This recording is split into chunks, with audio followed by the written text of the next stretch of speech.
Kottke. I'm a senior at UNCA. I've lived in Asheville for the last 4 years now.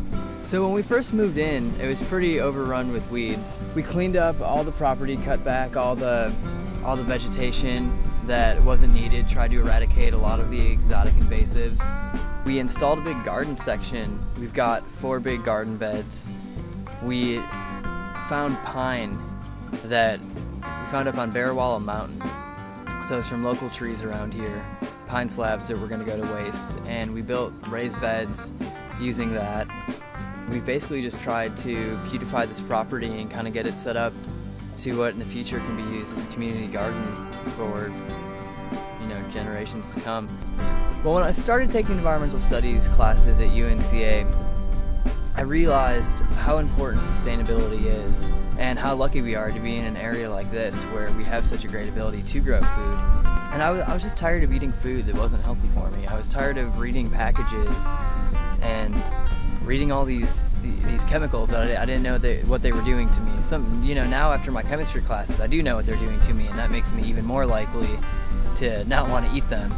This is our pond. It's not stocked right now, but come springtime we're going to stock this full of fish, and we're going to get a little aquaculture program going on. It's spring fed, so we'll be able to pump all this water into the garden and not have to tap into Asheville's water system, so do it all for free.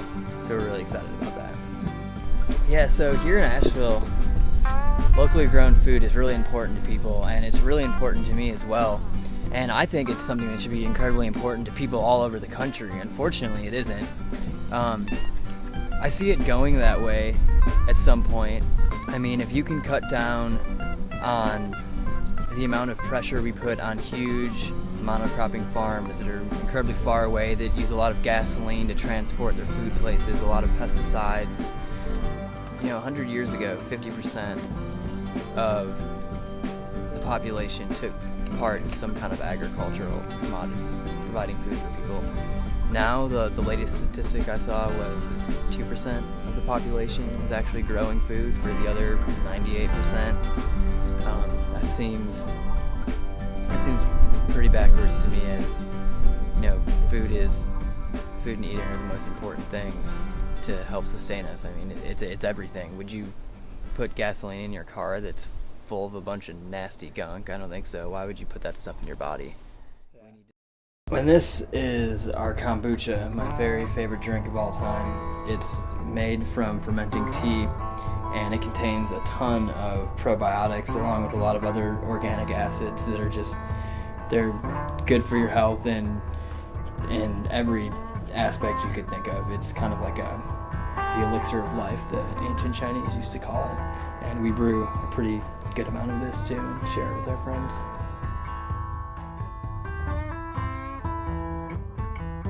This is our chicken coop and the run that we built. The chickens are actually already up and asleep for the night. They like to go to bed early when it's cold out. So this is where we put them in the day. We pull this up against that part right there and put the tarp over it to give them a little bit of shade. Having the garden outside has been super fun with cooking different dinners. It's also been extremely challenging because I tend to have a lot of okra all at once. I mean, I know for a while we'd go out there and there would be 15 new okra every day. And so I would take them and cut them up, dehydrate them, start kind of getting creative with them, frying them, canning tomatoes, making sauces, making hummus with roasted red peppers, or taking basil flowers, because basil wants a flower every day, so pretty much have to cut it every single day. Just being connected to the earth in that way, being able to wake up in the morning, put in some hard work in the garden, get dirty, sweat out a lot of your toxins, and go to sleep tired at night.